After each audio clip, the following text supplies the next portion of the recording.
तो सिर्फ तन से जुदा मामले में खादिम चिश्ती सहित सभी आरोपियों को बरी कर दिया गया है। आरोपियों के बरी होने से पुलिस के अनुसंधान पर, जांच पर सवाल उठ रहे हैं। इसी भड़काऊ नारे के 11 दिन के बाद आपको याद होगा कि उदयपुर में कन्हैया लाल की निर्मम तरीके से हत्या कर दी गई थी, जिसे लेकर देश भर में सियासी संग्राम छिड़ गया था। लोगों में काफी आक्रोश भी देखने को मिला था। अभियोजन पक्ष फैसले को ऊपरी अदालत में चुनौती देने की तैयारी कर रहा है, लेकिन सवाल है कि पुलिस के दावे और आरोप कोर्ट में आरोपी पक्ष की दलीलों के सामने क्यों टिक नहीं पाए। क्या पुलिस ने मजबूती से अपना पक्ष नहीं रखा? टू द पॉइंट में आज इसी पर होगी बड़ी बहस, लेकिन शुरुआत इस रिपोर्ट के साथ।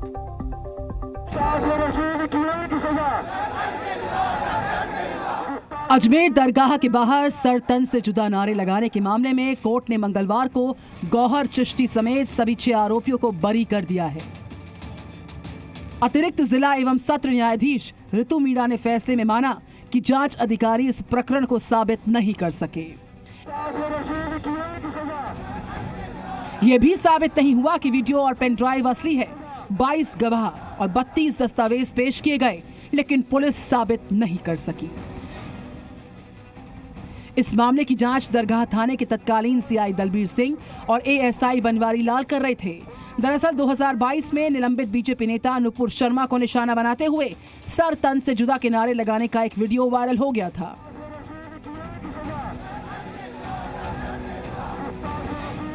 जिसके बाद पुलिस ने अजमेर शरीफ दरगाह के खादिम गौहर चिश्ती और 6 अन्य लोगों को आरोपी बनाया था, जिसमें गौहर चिश्ती समेत 6 लोगों की गिरफ्तारी हुई थी, जबकि एक आरोपी फरार है।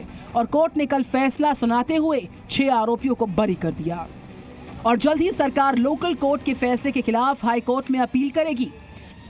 मैं पूरे फैसले का अवलोकन करूंगा, पढ़ूंगा उसको, उसके बाद माननीय उच्च न्यायालय में जल्द से जल्द अपील पेश करूंगा। हालांकि कोर्ट के इस फैसले पर सियासत शुरू हो चुकी है। बीजेपी और कांग्रेस दोनों दलों के नेता इसे पुलिस की लापरवाही बता रहे हैं।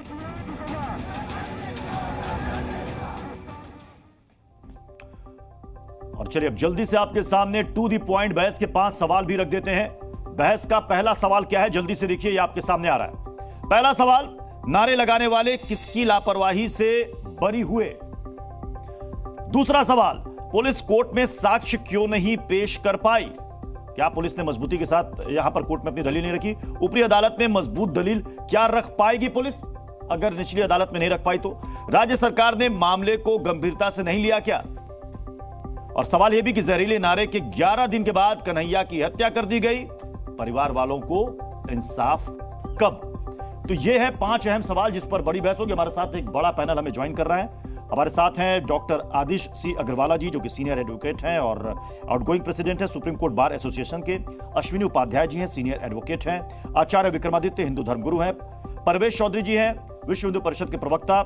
नूर अहमद अजहरी हैं, जो कि मेंबर है मुस्लिम पर्सनल लॉ बोर्ड और साथ ही हाफिज गुलाम सरवर है, जो कि इस्लामिक स्कॉलर हैं। कामरान मलिक हमारे साथ स्टूडियो में, जो कि सीनियर एडवोकेट हैं। अश्विनी दुबे जी हैं, सीनियर एडवोकेट। मैं सबसे पहले शुरुआत डॉक्टर आदिश सी अग्रवाला जी आपसे कर रहा हूं। अजय वर्मा जी भी हमें ज्वाइन कर रहे हैं, जो कि इस मामले में इन्होंने केस लड़ाया, जो आरोपी थे उनके पक्ष में इन्होंने कोर्ट में दलील रखी है। आदिश सी अग्रवाला जी, आदिश जी अभी हमारे साथ नहीं है। मैं अश्विनी दुबे जी, मैं आपके पास आ रहा हूं। जब यह मामला दर्ज हुआ था, एक कांस्टेबल ने मामला दर्ज कराया था, जिसका यह कहना था कि वो खुद उस गेट पर मौजूद थे और वहां पर कैसे एक रिक्शे में लाउड स्पीकर लगाकर यह नारे बकायदा लगवाए जा रहे थे। ऐसा क्या हुआ कि वो तमाम बातें, वो तमाम दलील कोर्ट में पुलिस साबित नहीं कर पाई? प्रत्युष जी, बड़ा शैडी इन्वेस्टिगेशन, जहां सीधा सीधा ऑडियो वीडियो से क्लियर हो रहा है एक्यूज का रोल, एक्यूज की प्रेजेंस और एक्यूज के उस ऑफेंस में कमिट करने का, उस ऑफेंस में शामिल होने का रोल। ऐसी परिस्थितियों में मैं समझता हूं कि यह सिर्फ और सिर्फ शैडो इन्वेस्टिगेशन और प्रोसिक्यूशन की तरफ से केस को सही तरीके से अदालत में प्रस्तुत नहीं करने, वरना ऐसे केसेस में जो समाज में हिंसा प्राप्त हो रही हो, जिससे समाज में धार्मिक भेदभाव हो रहा हो और जिसके कुछ दिनों के बाद 2 लोगों की हत्या हो जाती है, मैं समझता हूं कि ऐसे केस में पनिशमेंट होनी चाहिए थी। और अभी भी अगर अपीलेट कोर्ट में वो मैटर जाता है और सही तरीके से प्रोसिक्यूशन उस मैटर को प्रेजेंट करता है तो ऐसे केस में सजा निश्चित होगी। आप देखिए 17 जून को स्लोगन हुआ, पूरा ऑडियो वीडियो उसका चारों तरफ जो है विजिबल, सब जगह एकदम सारे सोशल मीडिया के पे सर्कुलेट हुआ। 25 जून को एफआईआर दर्ज होती है। एक तो एफआईआर दर्ज करने में देरी हुई, इमीडिएट इंस्टेंस पर तुरंत 17 जून को ही एफआईआर दर्ज होनी चाहिए थी, एफआईआर दर्ज नहीं हुई। एफआईआर दर्ज किया 25 जून को, गिरफ्तारी हैदराबाद से हुई और उसके बाद जब ऑडियो वीडियो क्लियर कट में है तो आपको सिर्फ और सिर्फ वॉइस सैंपल लेना है और वीडियो में वहां पर प्रेजेंस दिखानी है। उसके अलावा कोई ऐसे विटनेसेस एविडेंसेस की जरूरत नहीं है। पिछले 20 सालों से जो मैं वकालत का मैं अपना एक्सपीरियंस बता रहा हूं, परंतु मैं समझता हूं कि प्रोसिक्यूशन की तरफ से चूक हुई और एक ऐसे केस में जिस केस में खास तौर से section 504 intentional insult, 506 criminal intimidation, grievous hurt, section 117 abetting commission of offence by public का माने ऐसे ऑफेंसेस, गंभीर ऑफेंसेस थे, वो उनके ऊपर हुए। दूसरा प्रत्युष जी, फ्रीडम ऑफ स्पीच और एक्सप्रेशन का मतलब यह नहीं होता है कि हम ऐसे काम करें जिससे समाज में भेदभाव पैदा हो या सर तन से जुदा जैसे नारे लगाएं, जिससे यानी कि लोगों के बीच में आप जो है उनको प्रवोक कर रहे हैं सर काटने के लिए। ऐसे केसेस में पनिशमेंट नहीं मिली। ये क्लियर कट केस था। मैं अजय वर्मा जी का रुख कर रहा हूं, जो कि इस मामले में अजय वर्मा जी, फकर जमाली जो कि इस मामले में आरोपी थे, उनका केस इन्होंने लड़ा है। अजय वर्मा जी, क्या कहा कोर्ट ने अपने फैसले में? सर, कोर्ट ने जो फैसले में कहा है वो कोर्ट के फैसले को हम इस बिंदुओं पर रख सकते हैं कि हमारे जो आर्गुमेंट्स है कि इसमें जैसा अभी अश्विनी जी ने करवाया कि सब लाइव था, सब कुछ था। एफआईआर ही 8 दिन बाद हुई। 17 जून की घटना है, 25 जून को एफआईआर दर्ज कराई गई जयनारायण के द्वारा। कांस्टेबल ने एफआईआर दर्ज कराई जो आसूचना अधिकारी था, जबकि मौके पे डिप्टी मौजूद था, सीआई मौजूद थे, बड़े पुलिस ऑफिसर मौजूद थे, सीसीटीवी से रिकॉर्डिंग हो रही थी, ड्रोन से रिकॉर्डिंग हो रही थी। माफ कीजिएगा, कोई भी रिकॉर्डिंग पेश ही नहीं की गई, केवल एक पेन ड्राइव की रिकॉर्डिंग पेश की गई। और जिस मोबाइल से उस कांस्टेबल ने रिकॉर्डिंग की थी वो मोबाइल नष्ट होना बता दिया पुलिस ने। हम मुलजिम के तरफ से पैरवी करने के लिए अधिवक्ता नियुक्त होते हैं, तो हमारा दायित्व है कि जो तथ्य हैं, जो आर्गुमेंट्स हैं, जो कमी है वो हम लाएं। अभियोजन की पूरी कमी थी, पुलिस की पूरी कमी थी, आपने उन सबको प्रूव ही नहीं किया। आप सीडी 15 मिनट की बता रहे हैं, रिकॉर्डिंग में 3 मिनट की आ रही है। वो डेवलप किसी और तारीख को हो रही है, 25 जून को डेवलप हो रही है, 17 जून कोर्ट ने उस वीडियो को लेकर क्या कहा?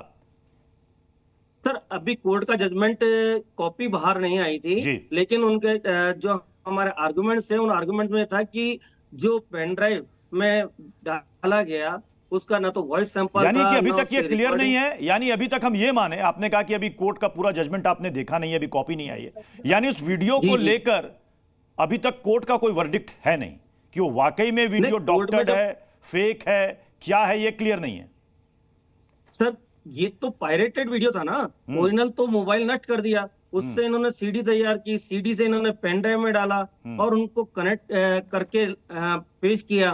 उसके लिए 65 B का सर्टिफिकेट जयनारायण को देना था। वो सर्टिफिकेट में अपने आप में इतनी कमी थी कि वो कंप्यूटराइज होकर तैयार हुआ क्या? केवल एक पिक्चराइजेशन होना पर्याप्त नहीं होता है, उसके लिए जो तो अजय वर्मा जी, आप भी इस बात को मान रहे हैं कि पुलिस ने मजबूती के साथ अपनी दलील नहीं रखी? हाँ, बिल्कुल बिल्कुल बिल्कुल। पुलिस की जो खामियां थी इन्वेस्टिगेशन की, वो बहुत सारी खामियां थी। और हो सकता है कि अजय वर्मा जी की ऊपरी अदालत में जाकर के आरोपियों को राहत ना मिले, यह भी हो सकता है।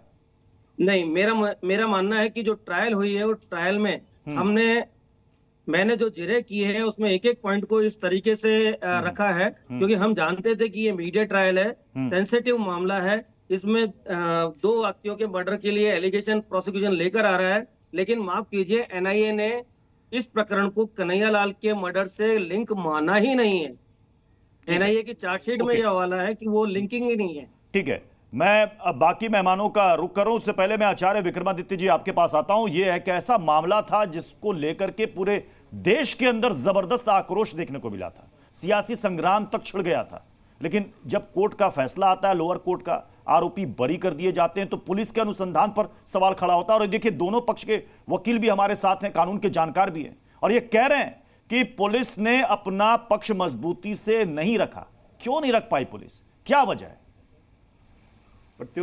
प्रत्युष जी, 2022 की सरकार जिसके पास थी, आपको पता है, गहलोत सरकार उस टाइम पे थी, और जिस प्रकार से लीपापोती इस देश के अंदर लगातार स्पेशल स्टेटस इन लोगों को दिया जाता रहा है, सरपरस्ती रहती है, और कहां कहां कौन कौन जाके, कौन कौन नेता इन आतंकवादियों, इन जिहादियों की प्रोग्रेस में, कॉन्फ्रेंस में जाकर बोलते हैं कि साहब जी, और आतंकवादी को जो जी बोलते हैं, वो कैसे कह सकते हैं कि इस कृत्य को, सामने सोचिए, वकील साहब, ऑपोजिशन के वकील साहब कह रहे हैं कि ड्रोन से रिकॉर्डिंग थी, कैमरा रिकॉर्डिंग थी, सीसीटीवी रिकॉर्डिंग थी, सब नष्ट कर दी गई, सब नहीं लाई गई, और कैसे केस को कच्चा किया गया। आईओ जो होता है ना, दर्जी होता है, और पुलिस जो है सरकारों की किस प्रकार से रहनुमाई में काम करती है, यह उसका जिंदा सबूत है कि सामने गाली दे रहे हैं, और उनकी वजह से इस देश के अंदर कैसा बलवा का वातावरण बन रहा है। हमको ऐसे लोगों को क्या समाज में हमको रखना है? आज इस पैनल में बैठे बैठे समझ, चाहे हिंदू है चाहे मुसलमान है, इस बात को सोचना चाहिए कि क्या हम आज भी 11वीं 12वीं 13वीं शताब्दी में जी रहे हैं? आज इस देश में आधुनिकता, पूरे विश्व में आधुनिकता चल रही है, वैज्ञानिक युग चल रहा है। क्या ऐसे लोगों को आज इस समाज में रहने की आवश्यकता है? क्या जो दंड करे उसको दंड दिया नहीं जाना चाहिए? कोई गलत कार्य करे उसको दंड नहीं दिया जाना चाहिए? एक व्यक्ति की जान चलेगी, 2 व्यक्ति की जान चलेगी, और लगातार बलवा किस प्रकार से ब्रेन वॉश करने का प्रयास किया जा रहा है, क्या यहां बैठा हुआ समाज नहीं जानता? क्या राजनीतिक तुष्टीकरण ही इनका सीधा सीधा हवाला है? मुझे बताइए, क्या जान हिंदू की जाए, मुसलमान की जाए, एक जानवर की जाए, क्या वो एक इनको किसी को पसंद आता है? मुझे बताइए, क्या इस मानवता नाम की कोई चीज रहेगी, या केवल हठधर्मिता? मतलब आप ये कहना चाह रहे हैं कि जानबूझ करके, आप ये कहना चाह रहे हैं कि जानबूझ करके केस को कमजोर तरीके से लड़ा गया? बिल्कुल किया गया, सामने तथ्य आपके समक्ष उपस्थित है। मैं तो कहूंगा ऐसे सीएम को के खिलाफ कार्रवाई होनी चाहिए, एक लिटिगेशन बढ़नी चाहिए कि जिस प्रकार से, मैं तो कहूंगा इसी वीडियो को उठा के डाल दिया जाए। आरोपी थे, उनके वकील भी कह रहे हैं कि पुलिस को जिस मजबूती के साथ केस लड़ना चाहिए था, नहीं लड़ पाई, और इसका फायदा मिल गया आरोपियों। सबसे पहले तो आपको बधाई कि आप ऐसे संवेदनशील मुद्दे पर डिबेट करवा रहे हैं। बेहतर ये होता कि आतंकवाद के नाम पे गिरफ्तार वो सैकड़ों नौजवान, जिन्हें 10 साल 15 साल जेल में रहने के बाद उचली अदालत ने, निचली अदालत की बात मैं नहीं कर रहा हूँ, सुप्रीम कोर्ट और हाई कोर्ट ने बाइज्जत बरी किया। डिबेट उस पर भी होनी चाहिए थी कि तमाम इन्वेस्टिगेशन एजेंसियां जो हैं वो उन लोगों पर आखिर किस तरह से आरोप लगा रही थी कि आतंकवाद, सुनिए, बम फोड़ने के आरोप, बम फोड़ने के आरोप, धमाके के आरोप, मर्डर के आरोप, लेकिन 10 साल के बाद वो बरी हो गए। ये मुद्दा है, इस पर बहस होनी चाहिए। केवल ये नहीं कि ये अजमेर के जो मुलजिम है उस पर ही बहस हो। गलत है, और जो बातें अब तो विक्रमादित्य जी, अब तो आपने मान लिया कि पुलिस की भूमिका कहीं ना कहीं ऐसी हो रही है जिस पर सवाल खड़े किए जाने चाहिए। कई बार हमारे साथी कहते हैं, विक्रमादित्य जी, क्या आप अदालत पर सवाल उठाते हैं? आज अगर ये सवाल पलटकर मैं उनसे पूछ लूं कि आप अदालत के फैसले पर सवाल उठाते हैं तो आपको आप असहज हो जाएंगे सर। समझिए, सुनिए, यही मैं कहता हूं, हम सब मिलकर, अदालत के फैसले का सम्मान है, लेकिन भारतीय लोकतंत्र में ये तो अधिकार है कि हम संतुष्ट और असंतुष्ट, ये 2 शब्द जो है, सहमति प्रकट करें और असहमति।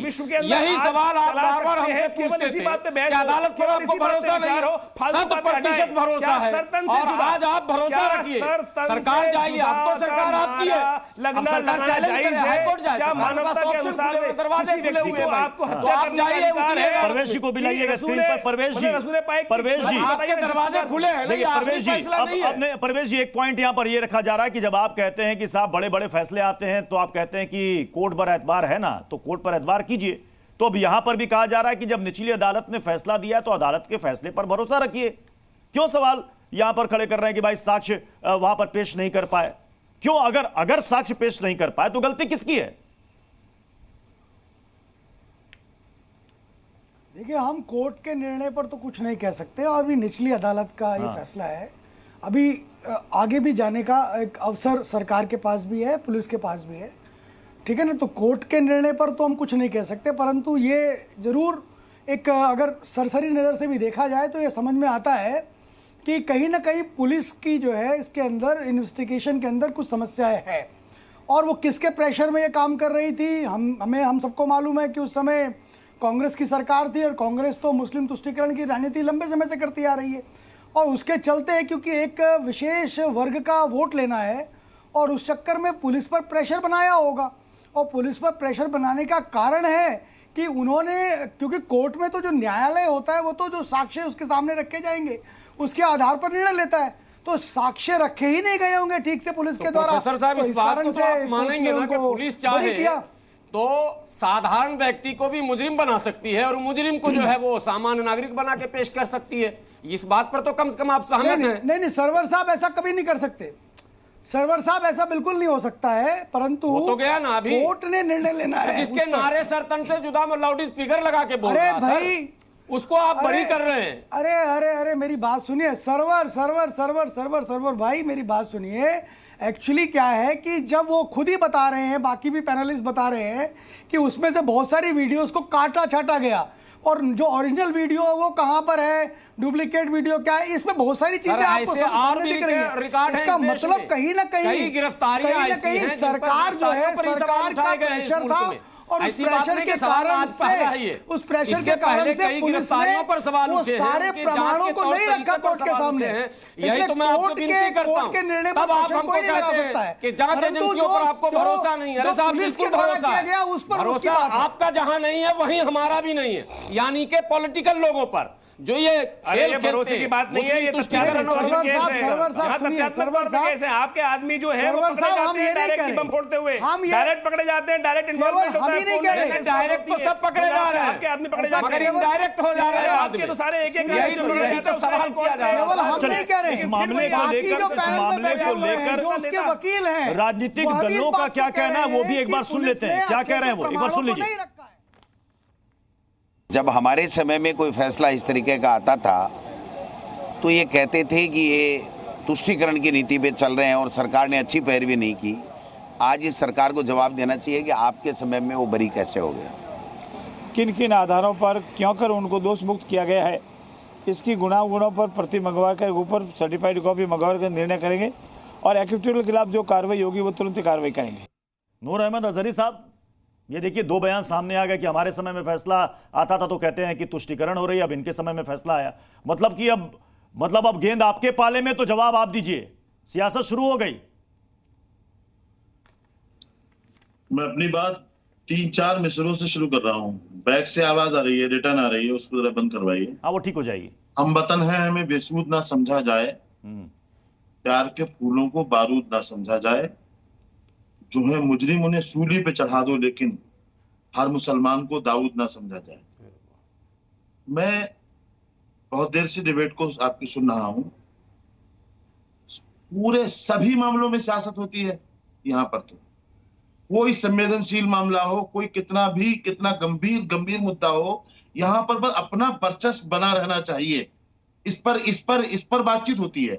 सबसे पहले जो वकील साहब बोले, उन्होंने बड़े ज्ञान दिए कि ऐसा होना चाहिए, ऐसा होना। मैं उनसे कहूंगा जरा, कभी जो त्रिपुरा में 8 मस्जिदें जला दी गई थी, जो विश्व हिंदू परिषद ने रैलियां निकाल करके जो गालियां दी थी पैगंबर इस्लाम को, जरा उन्हें भी ज्ञान आप दे देते। कभी आप उनके लिए बोलते ताकि हमारा भी सीना खुलता आपके लिए।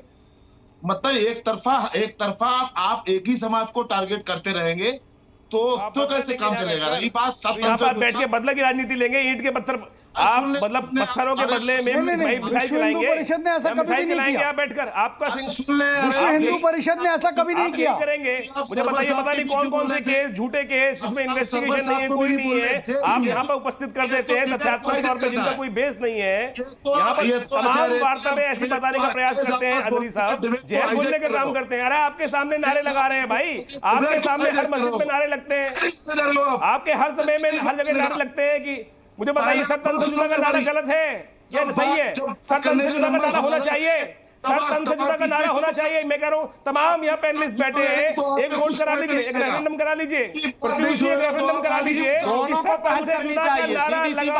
क्या आज की तारीख में जरूरी है? सर तन से जुदा का नारा क्यों लगाया जाता है? क्यों ये सिक्का शिक्षा दी जाती है कि जो वसूल के खिलाफ बोलेगा उसका गर्दन काट दी जाएगी? क्यों बोला जाएगा? क्यों बोला जाएगा? क्यों सिखा रहे हैं ये बात? क्यों सिखा रहे हैं मस्जिदों में ये बात? क्यों सिखा रहे हैं मदरसों में ये बात? क्यों समाज में बात? विक्रमादित्य जी, एक सेकंड, आचार्य विक्रमादित्य जी, एक सेकंड बोलने दीजिए। अजहरी जी, आपकी आवाज जा रही है, सब लोग सुन रहे हैं। पहले ये बात आपकी आवाज जा रही है। पहले भी ये बात पूछी कि आपने वीएचपी पर आरोप लगाया ना, आपने वीएचपी पर एलिगेशन लगाया, परवेश जी उसका जवाब देना चाह रहे हैं। मत करिए आप चैनल पर बैठकर। जी न्यूज़।